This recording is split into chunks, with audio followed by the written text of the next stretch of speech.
فیصلے کرنے والے لوگ ہیں انہیں یہ بتانا پڑے گا کہ میری قوم کے فیصلے میں کروں گا، میری قوم کی مائیں کریں گی، بہنیں کریں گی، میری قوم کے بزرگ کریں گے، میری قوم کا فیصلہ کوئی غیر کر نہیں سکتا، اور قوم کے کسی فیصلے کے اندر غیر شامل ہوگا تو ہم اسے برداشت نہیں کریں گے۔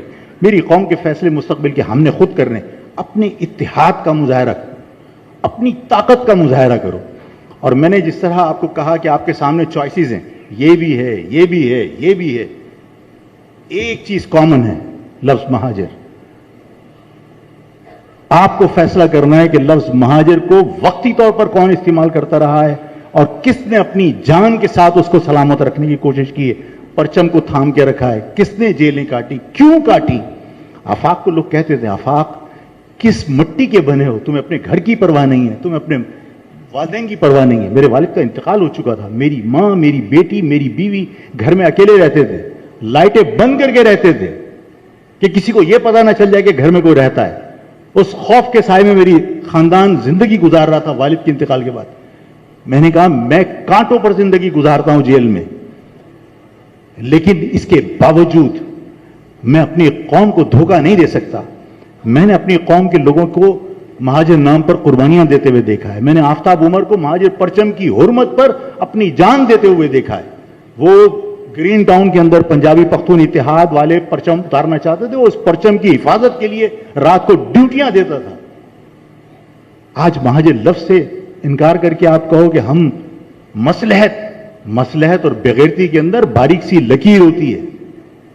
لوگ مثالیں دیتے ہیں کہ حضور صلی اللہ علیہ وسلم نے بھی تو میثاق مدینہ کیا تھا، اللہ تعالیٰ مجھے غلطی ہو تو معاف کر دے، اور علماء بھی معاف کر دیں اگر زیر زبر کی غلطی ہو تو۔ لیکن ظاہر ہے کہ آخری نبی میرے لیے تو مشعل راہ ہیں، میرے لیے تو ظاہر ہے کہ انہی سے میں سیکھوں گا، انہی کی نقل کروں گا، تقلید کروں گا۔ حضور صلی اللہ علیہ وسلم نے معاہدوں کے اندر یہ تک کہا کہ اگر کوئی تمہارا شخص ہمارے ہاں آ جائے تو اس کو پناہ ملے گی، اور ہمارا کوئی شخص تمہارے ہاں آ جائے تو تم جو چاہو کرو۔ صحابہ نے کہا کہ حضور یہ کیسے فیصلے ہو رہے ہیں؟ حضور نے کہا بس ہو گئے فیصلے۔ حضور کے تمام شقیں مصلحت سے ہو سکتی تھی، لیکن کیا حضور نے اللہ کی وحدانیت اور اپنے نبی ہونے سے انکار کیا؟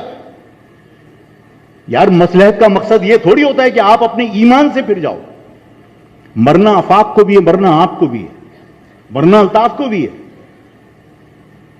جن ماؤں سے ایک ایک بچہ مانگا تھا، آخرت میں ان ماؤں کو شکل کیا دکھاؤ گے اگر مہاجر لفظ سے بے وفائی کرو گے؟ مرے گا آفاق بھی، مرے گا الطاف بھی۔ آفاق ایمان بیچ کر مرے گا تو اس کے گھر والے بھی لعنت بھیجیں گے۔ آفاق ایمان کے ساتھ مرے گا تو دنیا عزت کرے گی، اس لیے کہ آفاق ایمان بیچ کر مرنا نہیں چاہتا، آفاق کسی کو دھوکہ دے کر مرنا نہیں چاہتا، آفاق اپنی جان بچانے کے لیے اپنی قوم کو آگ میں نہیں دھکیل سکتا۔